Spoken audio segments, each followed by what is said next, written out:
Now, Whoopi Goldberg, of course, came under fire for her appearance on The View recently, where she weighed in on the Holocaust of all subjects, saying that it had nothing to do with race whatsoever. To quote some of the things she said, the Holocaust wasn't about race. It was about man's inhumanity to man. It's not even about white supremacy. These are two white groups of people. The minute you turn this into race, it goes down the valley. Let's talk about it for what it is. This is how people treat each other. There is, of course, a lot to be picked up on here, but she's absolutely right in one sense, even though she only says this inadvertently. When you collapse people into abstract identitarian concepts, that's where you end up. Justifying the genocide of one over the other. Take note, critical race theorists, because this is what we have been saying to you all along. But anyway, you have to immediately ask what it is that people are taking offence to here. Let me just quickly pick up on this, right? So you can see she says it's about man's inhumanity to man. Yes. And then Anna Navarro, one of the co-hosts, responds with, well, it's about white supremacy. It's like, oh my God, you American idiots. It is not about white supremacy. This is a very American construct that wasn't very relevant in Germany, where the colour of one's skin was nearly universally quite a pasty northern Their European. idea of race was much more particular than that. Exactly. Most countries outside of America, if they have a concept of race, it is not about skin colour. It's about lineage and heritage, customs and traditions. Yes. So we have to ask, like, what is it precisely that people have got so upset about in what she said?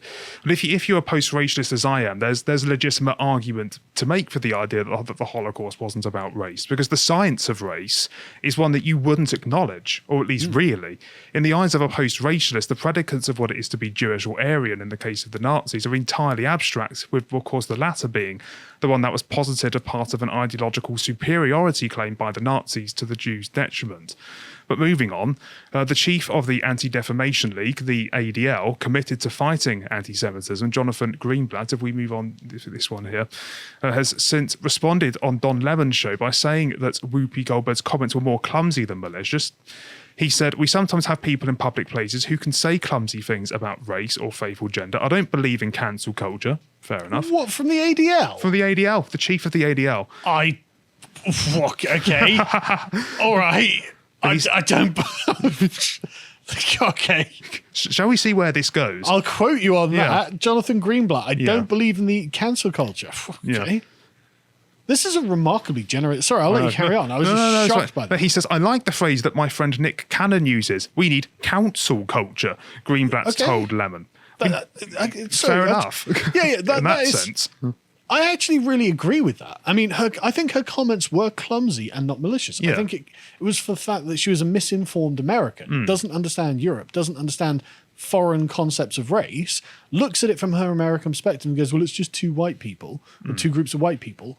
This can't be about race. And in that very thin, flat conception of what racism is, you can see how she came to that conclusion. Yeah. You know, she's wrong.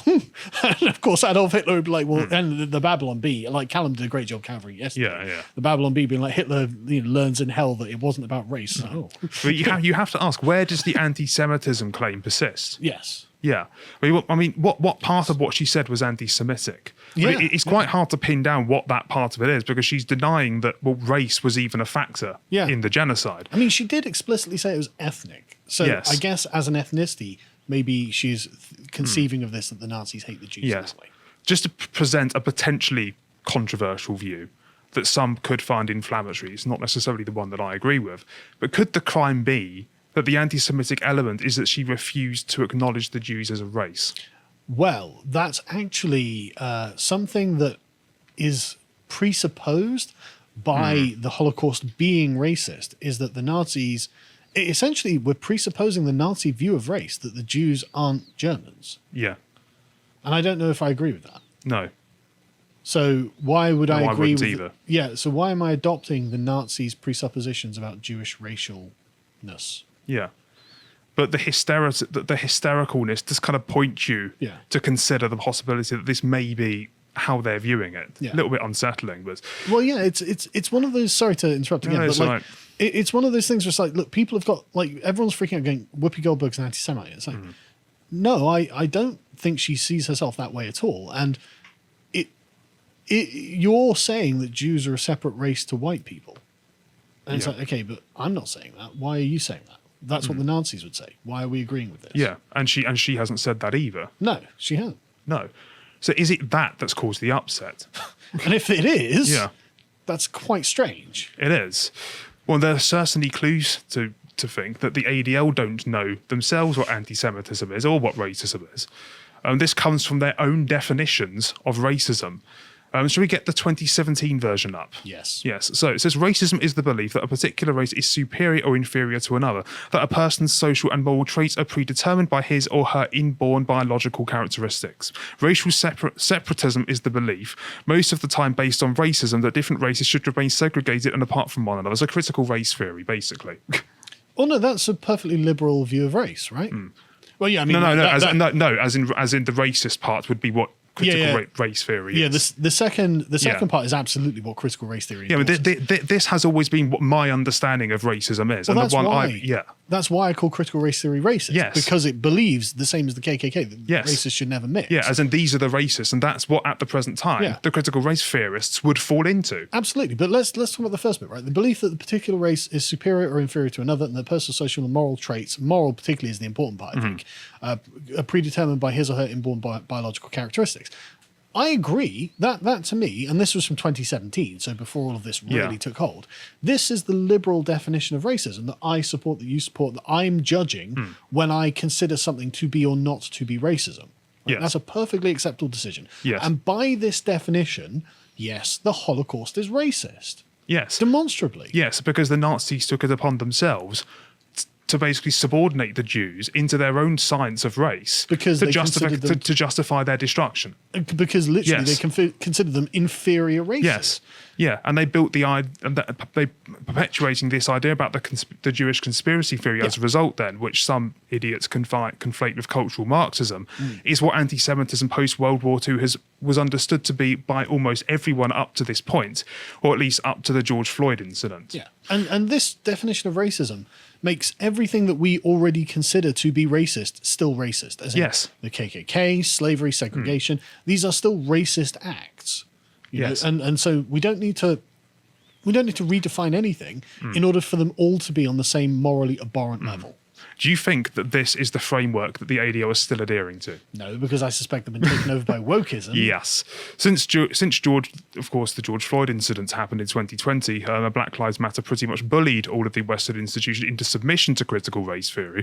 The definition of what racism amounts to has completely shifted, as can be seen here through ADL's updated version in 2020, which has been redefined as the marginalisation and or oppression of people of colour based on socially constructed racial hierarchy that privileges white people. Right. So, and as you can see, that there are also related definitions of race and systemic racism. This is, of course, the critical theory definition of racism. Or the critical race theory definition of racism. Sorry, the critical race theory definition, yes, should have been more clear. That is trying to make it so the question of racism can only cut one way, because, of course, under the liberal definition of racism, a black person could hold the opinion that the black race was superior to the white race and the white race was inferior, and therefore, blah, blah, blah, and that would also be racism. But under the critical race theory definition of racism, this black person is defined as marginalized or oppressed, people of color, based on socially constructed racial hierarchy that privileges white people. So only white people are the beneficiaries of racism. So any racial bigotry that, shall we say, those minorities develop to have is somehow the fault of white society. Yes. And if Jewish people have white skin and they operate in white society and they are from Europe, then they can't be oppressed because they're not marginalized. They're not oppressed people of color. They have white privilege. They have white privilege. And we hear Jewish activists saying this all the time. You know, they accept that they're part of the white establishment, as it were. And so now the Holocaust is not a racist endeavor. Yeah. And so Whoopi Goldberg is just giving the critical race theory perspective on the Holocaust as the ADL themselves defined it. Yes, and yet she's been called out as a heretic. Yes. And this is something we've covered in some premium podcasts that people might want to go and support us and sign up and watch. The first one is the repressive tolerance, because the whole point of repressive tolerance, as Marcuse, one of the original critical theorists, pointed out, is to make sure that the right is constantly censored, and whatever you consider to be the enemy, tolerance is withdrawn from them. And in the previous definition, you can see the way the blade of tolerance is cutting. It's only that, non-white people can't be racist, and therefore all racism is directed at white people all of a sudden. And this is the removal of this tolerance, Yeah. the way that blade is cutting. And we also, of course, go through a lot of the critical theory stuff because this is important to understand how they got to those definitions. What was the next one we've got up? The critical theory. The next one is critical theory, an overview, which is the original discussion that we had, where I basically claimed there was a radical difference between how Adorno and Marcuse used and thought critical theory should be applied.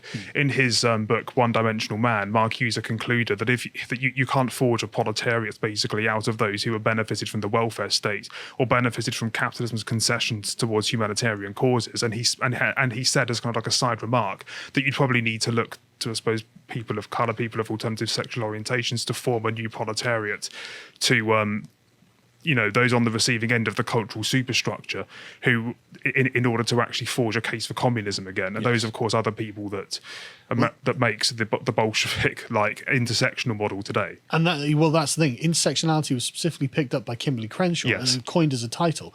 And she explicitly, and again, we've got loads of this stuff on the website going through exactly why this is. But Kimberly Crenshaw, again, takes this intersectional model and, as Marcuse pointed out, says, well, look, we can use gay activists and various kinds of category of activists because they can all be united under the term black if we use the gay, black, trans, whatever it is we're using, and we can unify these into a cohesive block to attack liberalism. And that's the point. They are communists and they are self-avowed communists, and they are saying, well, look, capitalism is effectively going to prevent the communist revolution unless we do something about it. And Crenshaw specifically uses Gramsci's view and theories on how to attack the society itself using these tactics, and they're working. And this is what the ADL is now finding themselves in the mire of. They are, and I doubt that they know this as well. I doubt that they've got this kind of expertise under their belts as well. Yeah. So anyway, what was that? Because you can see this by the way they're struggling for a definition of racism. That previous definition of racism allows Whoopi Goldberg to say the Holocaust wasn't a racist act, and they're looking at their definition going, oh dear, that doesn't she's got stand a point, up now. actually, yeah. Oh, well, crap, what do we do? Jews aren't people of colour. Yeah. She's right. Yeah. Right, what do we do? Yes, you'd probably think they'd need to change it again, wouldn't you? Back to the old one. Yeah. Well, only that they haven't. They've introduced an interim definition, which is this one. An interim definition. Interim of racism. definition. Like, we haven't had the word racism for, 150 years or something.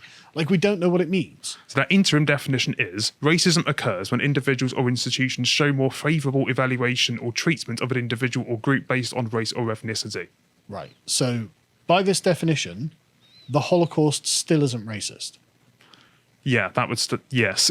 Because it's not like they were putting Germans into camps, Jews into camps, and then just letting the Germans out. Yeah. They weren't giving the Germans favourable or evaluation or treatment. They were, because that's a positive thing. So by this definition, affirmative action's racist because they're giving groups of people based on their race and ethnicity, so women, black people, whatever, favourable treatment because there's an institution under which everyone is treated and one group's getting favourable treatment. But the Holocaust wasn't put everyone in a camp and then let the Germans out. So they're not getting favourable treatment. That was, again, the marked destruction of the race deliberately because they were inferior. So by this definition, the Holocaust still is not racist. No. Unbelievable. Yeah, it is. It's extraordinary. I mean... What? Okay. I mean, as a matter of fact, if anything, this actually sets the potential cornerstone for the deconstruction of critical race theory. Because what amounts to a more favourable evaluation or treatment, in using these very terms favourable, you're actually appealing to a social universal that all people of races and ethnicities recognise. But the whole pretext of critical race theory is that what favourable evaluation and treatment ultimately amounts to depends on your racial identity. Yeah. I mean, this is where ideas about, white microaggressions and white fragility are supposed to come in, where in being beneficiaries as members of the parent white culture, we're supposed to inherit the privilege of assuming that everyone has the same conception of favourable evaluation as ourselves. That's an expression of white fragility. So in short, what the ADL have done, presumably by accident, is retract their commitment to critical race theory's definition of racism because it's completely disfigured where anti-Semitism is supposed to come into it, really. Yeah. And I mean, I'm looking at this and thinking, right, okay, so the Moorish Caliphate in Spain was racist by this definition because Jews and Christians, because of their group identity based on race or ethnicity, were given second-class status. So they were shown disfavourable evaluation or treatment by the institutions of that society. But the Armenian genocide was not racist because the institutions were not showing more favorable treatment to the Turks than the Armenians. They were specifically kicking the Armenians out of Turkish society, marking them off for extermination, and then killing 1.5 million of them. So this is such an incomplete, at the very best, definition. But the thing is, it pathologizes a bunch of civilizations and practices that the progressives would want to have called racist. Yeah, I know. This is amazing. I mean, I suppose the big question is, what does this say about the Anti-Defamation League? They're completely lost. That they're completely lost. What does the term interim suggest? We're going to think of a new one when we can. Yes. And what does that in itself suggest? That it's their concept. Well, that's true. They want to monopolise the concept of racism in precisely the way that the critical race theorists did. Yeah. So this represents a severing away, or a breaking away from the critical race theory framework. But they haven't really. Got nowhere to go. They haven't got anywhere to go. They haven't, I suppose, put any content to it yet. All they know is that they want to get to define what racism is for whatever reason. And again, that's amazing. Interim definition is absolutely incredible. Yeah. We do not know. We're going to try this for now. This is liable to change later. Stay posted. Yeah. It's like, sorry, I mean, I don't agree. I actually still agree with the 2017 definition. As do I. And I don't see why I would change that, because I don't have a particular agenda to try and excise white people out of the group that can give them consideration when they're being racially victimized. You know, I think white people can be racially victimized. Black people can be anyone can be racially victimized. I don't need to do that, but then I'm not a critical race theorist, and I'm not an intersectionalist. So. No, but on the subject of critical race theorists, what's amazing is that the penny actually seems to be dropping with some of them. If we get Ash Sarkar's tweet up here, have a read. This is what happens when you think of race as something that's real, rational, and fixed. It would be pretty weird to talk about Germans as a racial group today, but the Nazis did it a lot. And that was pretty central to everything that happened as a consequence. This is awkward. I find myself agreeing with her. Well, I don't know if I do, right? This is because Whoopi Goldberg saying, well, it depends on the position you have. Whoopi Goldberg saying that race, she's saying that Whoopi Goldberg thinks of race as something that's real, rational, and fixed. And so, okay, like race as a biological concept is a real thing. We can see from our skeletons, and you can pick up an anthropology textbook and find that there are different haplogroup general collections in certain areas of the world, and these inform the way that we look and certain physical features about us. These do not inform moral features about us. No. And this is a feature of human beings. It does not delineate one group of people from another group of people as being human beings. Yeah, but where I agree with her on this is in positing something as a race, you posit it as something that stands above time, is interchangeable. Yeah. And based on how we evolve, that's not actually fundamentally true. Race actually has a constraining kind of feature to how we develop as human beings, because it leans you towards a commitment to some form of eugenics idea. And my criticism of the critical race theorists is that they're working with this same racialized framework in seeing us as all particularized, irreducibly different entities that can never be brought together by anything, because we are essentially different. And Ash Sarkar seems to be agreeing with what my criticism of critical race theory has been all along, that it is extremely weird to present race in this way and to try to forge a progressive framework out of it. Sure, but the progressive framework is going to be like, well, race is not fixed and it's not rational. And so, okay, if race isn't fixed, it's a social construct that emerged out of just society. Okay, maybe. But what stops someone from becoming transracial? Because this is exactly the same logic that they have for gender. And I'm sorry, and then they have to, because but it's not. It can't be a matter of pure self-identification. Exactly, and therefore, and if that's true, well, why can gender and sex be a matter of pure self-identification? Quite. Because in the same way, I know Whoopi Goldberg is black because of her skin color. Yes. Right, and I'm sorry, there is a biological component to that. I didn't make it up. I didn't choose it, and I don't think it's a moral judgment either. In fact, it's because she can't choose it that it's not a moral judgment. In fact. But there is a biological essence that underpins the social construct of race in the United States, white and black. They're based on skin colors. right? And so to say, well, it's something that's real, well, there is a realness to it. You know, it's, again, not a moral issue. To say it's rational, well, different conversation, but to say it's fixed, that's where I think they're going to find themselves with real problems here. Because if it's not fixed, what stops me from just being black? What stops Whoopi Goldberg from saying, well, I'm white? You know, That is true. And this then undoes all of the transgenderism because it's exactly the same logic. And I've brought this up. This is what the Hypatia controversy was about in 2017, where this was raised in an academic blog called Hypatia. And essentially the answer was, you're not allowed to say it. You're just not allowed to say it. And so two different strains of logic are currently in contradiction with one another in intersectionality, and they're going to resolve at some point. Well, they have to somehow. Yeah, exactly. Yeah. So, But yeah, the ADL can't define racism, and probably because they don't know how or where to start. yes. Yeah. And this is going to cause significant problems for left-wing ideology. Yes. If you enjoyed that segment from the podcast, The Lotus Eaters, you can go to lotuseaters.com to subscribe to get access to all the premium content we have on the site, such as the book club series, this one being Oakeshock's Rationalism in Politics between Carl and John Wheatley. And if you'd like to follow John, you can also follow him at Getter at John Wheatley. Thank you and goodbye.